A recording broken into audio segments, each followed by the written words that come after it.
तो कभी ये सोचा है कि हम वो इंसान कैसे बनते हैं जो हम हैं? आज हम मानव विकास के उसी फैसिनेटिंग सफर को समझने वाले हैं जो हमें बचपन से लेकर बड़े होने तक एक पूरी शक्ल देता है। तो चलिए शुरू करते हैं।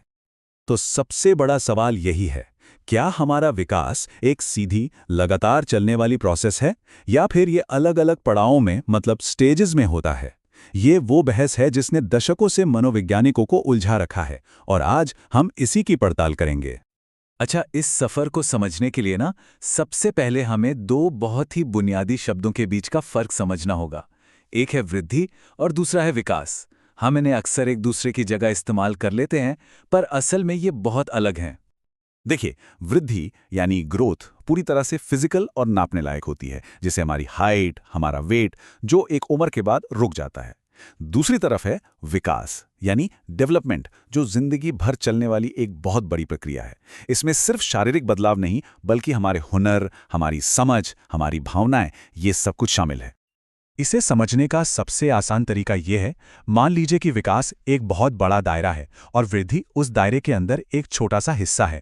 तो ग्रोथ जरूरी तो है, लेकिन ये पूरी कहानी बिल्कुल नहीं है। विकास इससे कहीं ज्यादा बड़ा और गहरा है। चलिए अब आगे बढ़ते हैं और देखते हैं कि ये जो बड़ा सा विकास है, ये किन मुख्य हिस्सों से मिलकर बनता है। हम इन्हें किसी भी इंसान के वजूद के, कह सकते हैं, 4 स्तंभों की तरह समझ सकते हैं। ये 4 डोमेन हैं: शारीरिक, संज्ञानात्मक, सामाजिक और भावनात्मक। इन्हें एक पहेली के 4 टुकड़ों की तरह सोचिए। अगर एक टुकड़ा भी अपनी जगह पर ना हो तो पूरी तस्वीर अधूरी लगती है। और मजे की बात यह है कि ये सभी एक दूसरे पर बहुत गहरा असर डालते हैं। तो ये संज्ञानात्मक डोमेन आखिर है क्या? इसे हमारे दिमाग का सॉफ्टवेयर समझे, जो हमें सोचने, सीखने और दुनिया से जुड़ने में मदद करता है। इसमें याद रखने से लेकर भाषा समझने और मुश्किलों को सुलझाने तक सब कुछ शामिल है। यही हमारा मेंटल ऑपरेटिंग सिस्टम है। तो क्या हमारा विकास कुछ तय पड़ावों में बंधा हुआ है? जी नहीं, बिल्कुल नहीं। और इसका कारण है हमारे दिमाग की एक हैरान कर देने वाली क्षमता, जिसे कहते हैं प्लास्टिसिटी। इसे ऐसे सोचिए, हमारा दिमाग पत्थर की तरह सख्त नहीं, बल्कि मिट्टी जैसा नरम है। हमारे अनुभव, हमारी आदतें, हम जो कुछ भी सीखते हैं, वो इसे लगातार एक नया आकार देते रहते हैं। मतलब जब भी हम कुछ नया सीखते हैं तो हम सचमुच अपने दिमाग के कनेक्शंस को फिर से जोड़ रहे होते हैं।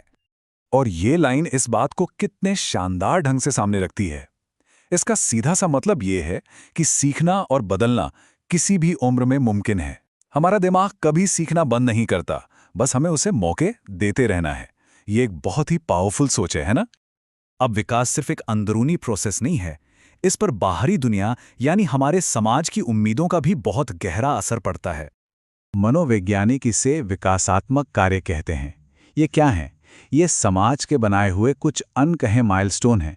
ये उम्मीदें हैं कि हमें अलग अलग उम्र में कुछ खास चीज़ें हासिल कर लेनी चाहिए, जैसे चलना सीखना, दोस्त बनाना या फिर अपना करियर बनाना। यहाँ कुछ आसान सी मिसालें हैं। बचपन में काम होता है भरोसा करना और चलना सीखना। फिर स्कूल में सोशल स्किल्स सीखना।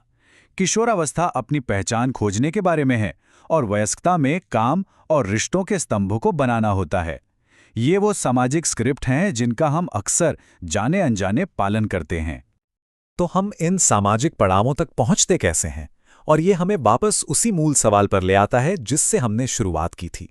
क्या विकास का सफर एक स्मूथ, सीधी राह है या ये एक सीढ़ी चढ़ने जैसा है, स्टेप बाय स्टेप? सतत विकास का नजरिया कहता है कि हम धीरे धीरे और लगातार स्किल्स सीखते जाते हैं, ठीक वैसे ही जैसे एक पौधा धीरे धीरे लंबा होता है। इसमें कोई अचानक से आई छलांग या पड़ाव नहीं होते, बस एक स्थिर तरक्की होती है। दूसरी तरफ असतत विकास का नजरिया विकास को एक सीढ़ी चढ़ने जैसा मानता है।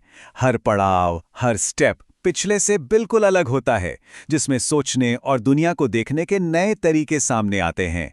ये एक कैटरपिलर के तितली में बदलने जैसा है, एक बहुत बड़ा नाटकीय बदलाव। इन दो विचारों के पीछे 2 बड़े विचारक हैं। लेव वाइगोत्स्की, जो सतत मॉडल के समर्थक थे, उनका मानना था कि सीखना सामाजिक मेलजोल से होता है। वहीं जीन पियाजे अपने स्टेज सिद्धांत के लिए बहुत मशहूर हैं। आज ज्यादातर मनोवैज्ञानिक मानते हैं कि शायद सच्चाई इन दोनों के बीच में कहीं है। तो हम अपनी बात इस एक विचार के साथ खत्म करते हैं। ब्रेन प्लास्टिसिटी की शक्ति को देखते हुए कोई भी स्किल सीखने में कभी देर नहीं होती, चाहे वो एक नई भाषा हो, कोई म्यूजिकल इंस्ट्रूमेंट बजाना हो या बस दुनिया को देखने का एक नया नजरिया हो। सवाल यह है कि हमारा दिमाग अगला नया क्या सीखने वाला है।